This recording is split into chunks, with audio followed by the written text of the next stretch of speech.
Hey everybody and welcome back. Hope your guys' Wednesday went pretty well. Alright, jumping right into the news. So it looks like Sony reveals this new PlayStation 4 DualShock controller and is a limited edition steel black controller which is going to be hitting shelves this week. So it's going to be in 4 different colors. It's going to be crystal, steel black, gold, and silver. So if you guys don't remember, Microsoft released the Xbox One Elite controller last year, and I guess there were rumors kind of flying around saying, well, PlayStation or Sony looks like they want to combat that by releasing their own controller, or I guess Elite controller, as to compete with the Elite Xbox One controller. And I guess that could kind of be true, but I mean, there's really nothing that spectacular with these controllers. It just looks like it changed the color scheme and possibly just upgraded the little dual analog sticks on the controllers, because the ones on the original PlayStation 4 controllers were very cheaply made. Like when I was playing FIFA, I broke it pretty easily. Like it ripped and I had to buy the analog covers for them. I mean, it works fine now, but they were just cheaply made. So that's pretty interesting that they kind of would announce something like this. Now, I'm sure these controllers come with the upgraded battery as well, because that is kind of an issue too because of that light on the back. So they probably upgraded the milliamps in the battery inside the controller to make it last just a little bit longer, probably by a couple hours or so, but that could be huge in the coming gaming hours that people are going to want to play on their PlayStation 4. But I guess there are patents that the images showed they could have handles similar to those found on the SCUF controller on the back. And there's also, I guess, a suggestion that you can drastically customize the controller's button layout on the controller. So that's interesting. Nobody really knows why they announced them, but they're pretty sure it's to compete with the Xbox One Elite controller. I mean, it's not that incredible of a controller. It looks literally to me like it's just colors, different colors on the controller instead of the black that they have for the original controller. I don't know. Do you guys like this new controller? As you guys saw from the images that I posted, it looks just plain Jane to me. I don't know. It just looks like they just changed the colors. Is that really worth $60? I guess you guys can be the judge. Let me know down in the comments.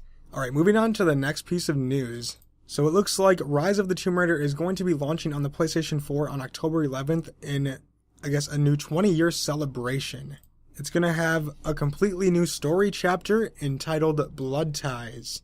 And it will have a new co-op endurance gameplay, PlayStation VR support for the Blood Ties chapter, and all previously released DLC, extra outfits, weapons, expedition cards, limited edition art book will also be included as well.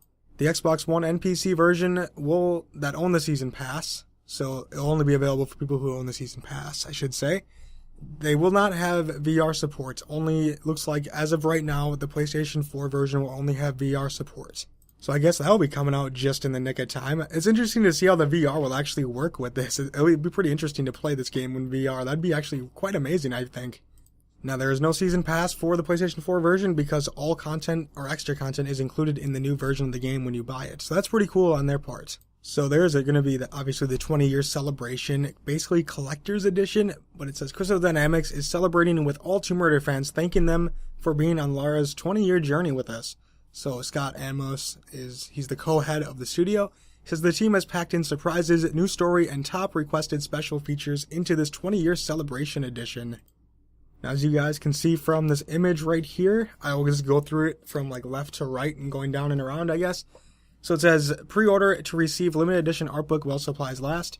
New story chapter, Blood Ties, explore Croft Manor to reclaim Lara's legacy. Experience the Blood Ties story with PlayStation VR support. New co-op endurance mode, work together to survive the elements. Fight hordes of zombies in new Lara's Nightmare. I'm skipping way ahead. 5 classic Lara Croft in-game models. Play as your favorite in expedition modes. So that's pretty cool. You can get all the old versions of Lara in the game.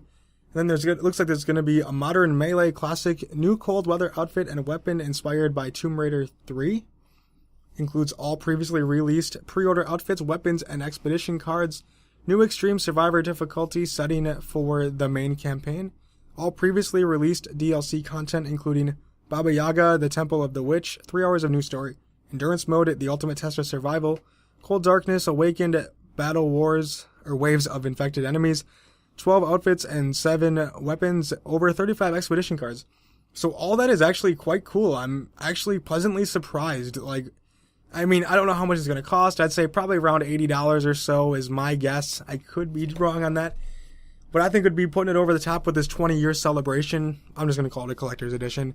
I think it would be as if they included like a little figurine of Lara and like just some more extras. I mean, that's a lot there, but I like the physical items when I buy collector's editions. I don't know if that's just me personally. I'm sure you guys do as well.